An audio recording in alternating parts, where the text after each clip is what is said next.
Faites tout pour avoir la charité. Recherchez les phénomènes spirituels, surtout le don de prophétie. Ceux qui parlent en langue ne parlent pas pour les hommes, mais pour Dieu.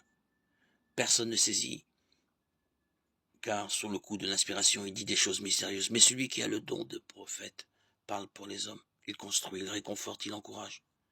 Celui qui parle en langue ne le fait que pour sa construction personnelle, tandis que celui qui prophétise construit l'Église.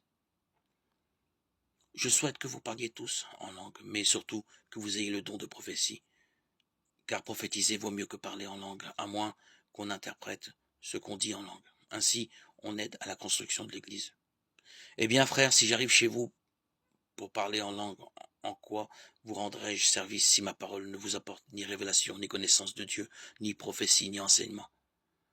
Ainsi, quand des objets inanimés comme la flûte ou la cithare produisent des sons, s'ils ne donnent pas des notes distinctes, comment reconnaître l'air joué par l'instrument? Et si la trompette produit de sons confus, qui pourra se préparer au combat? Vous de même, si par votre langue vous ne produisiez pas un message intelligible, comment reconnaître ce qui est dit? Vous ne serez que des gens qui parlent pour le vent. Il y a dans le monde je ne sais combien d'espèces de mots et aucune n'est sans signification. Or, si je ne connais pas la valeur du mot, je serai un barbare pour celui qui parle, et il le sera pour moi. Alors, vous, puisque vous recherchez les phénomènes spirituels, recherchez-les en vue de construire l'Église de manière à progresser.